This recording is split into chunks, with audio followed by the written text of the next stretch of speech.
Bismillahirrahmanirrahim. Assalamualaikum warahmatullahi wabarakatuh.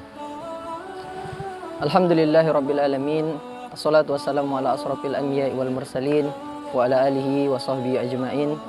Rabbi shrah li sadri wa yassir li amri wahlul 'uqdatam min lisani yafqahu qawli.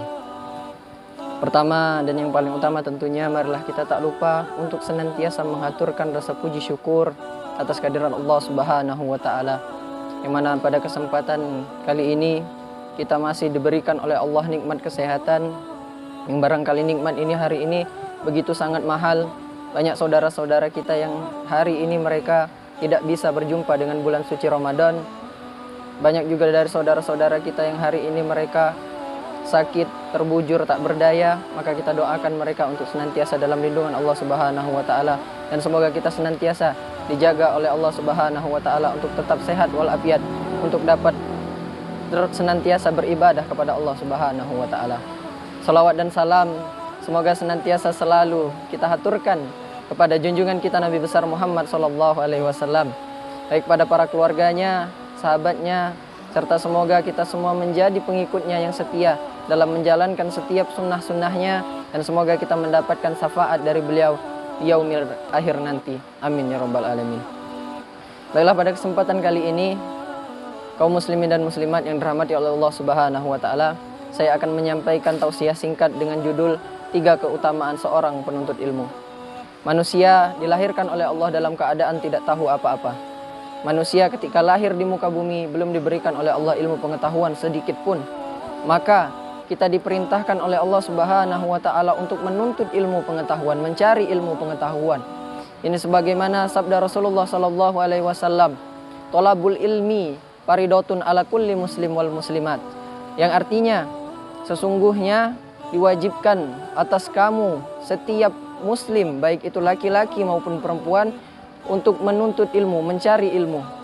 Maka ini menjadi motivasi untuk kita bahwa kita punya kewajiban selaku orang Islam untuk mencari dan menuntut ilmu pengetahuan sebanyak-banyaknya. Ketika Allah Subhanahu wa taala menurunkan wahyunya yang pertama kepada Rasulullah, maka wahyu pertama itu adalah Iqra. Mengapa perintahnya Iqra? Kita belum diperintahkan untuk melaksanakan sholat, belum diperintahkan untuk melaksanakan haji, zakat, puasa, dan lain sebagainya. Tapi perintahnya adalah Iqra, bacalah.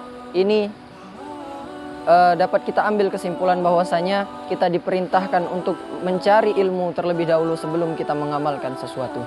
Maka daripada itu saya akan menyampaikan 3 keutamaan dari seorang penuntut ilmu. Yang pertama, Allah berjanji akan mengangkat derajat orang yang menuntut ilmu pengetahuan, yang mencari ilmu pengetahuan. Sebagaimana firman Allah Subhanahu wa taala dalam Al-Qur'an, Quran surat Al-Mujadilah ayat 11. A'udzubillahi minasyaitonir rajim. Bismillahirrahmanirrahim. Yarfa'illahu allazina amanu minkum wallazina utul ilma darajat. Sesungguhnya kata Allah, kami akan mengangkat derajat orang-orang yang beriman dan mengangkat derajat orang-orang yang diberi ilmu pengetahuan di antara kalian. Darajat di sana diartikan sebagai tangga, layaknya sebuah tangga yang senantiasa naik ke atas. Maka barang siapa yang menuntut ilmu pengetahuan, yang mencari ilmu pengetahuan, maka kedudukannya akan semakin tinggi, akan semakin mulia di sisi Allah Subhanahu wa taala. Tentunya dengan pengamalan-pengamalan yang baik, maka insya Allah dengan ilmu yang dimiliki dia akan memberikan kebermanfaatan untuk manusia secara banyak, dan dia akan mendapatkan kemuliaan di sisi Allah Subhanahu wa taala. Itu janji Allah yang pertama. Yang kedua, Allah janjikan akan memudahkan langkah seorang penuntut ilmu menuju surga. Ini sesuai dengan sabda Rasulullah sallallahu alaihi wasallam, "Man salaka thoriqan yaltamisu bil ilman, sahalallahu bihi thoriqan ilal jannah." Barang siapa yang menempuh jalan untuk mencari ilmu di jalan Allah, maka Allah akan mudahkan jalannya menuju surga. Maka ini jelaslah bahwa ini merupakan janji dari Rasulullah sallallahu alaihi wasallam, lisan yang tidak pernah berbohong, yang kata-katanya dapat dipegang, bukan janji dari manusia yang senantiasa dapat berdusta, tapi ini janji dari Rasulullah. Barang siapa yang menuntut ilmu, maka Allah akan mudahkan jalannya menuju surga. Bukankah kita hidup di dunia ini untuk senantiasa beribadah kepada Allah, tujuan akhirnya adalah mendapatkan kebahagiaan di akhirat, kebahagiaan di surga?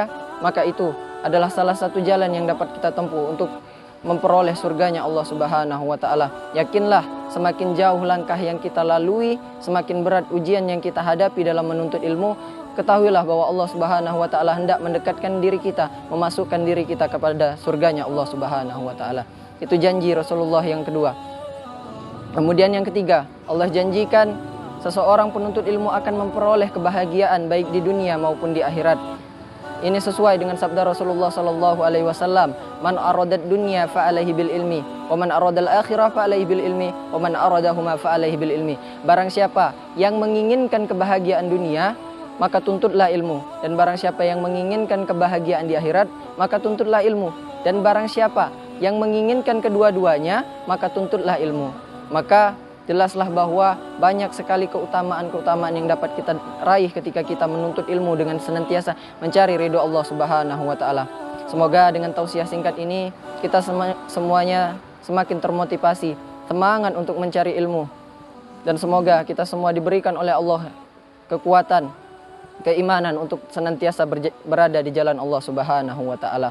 Barakallahu li wa lakum bil Qur'anil azim wa nafa'ni wa iyyakum bima fihi minal ayati wa zikril hakim. Wa qulu qawli hadza wastaghfirullahal azim innahu wal ghafurur rahim. Wabillahi taufiq wal hidayah. Wassalamualaikum warahmatullahi wabarakatuh.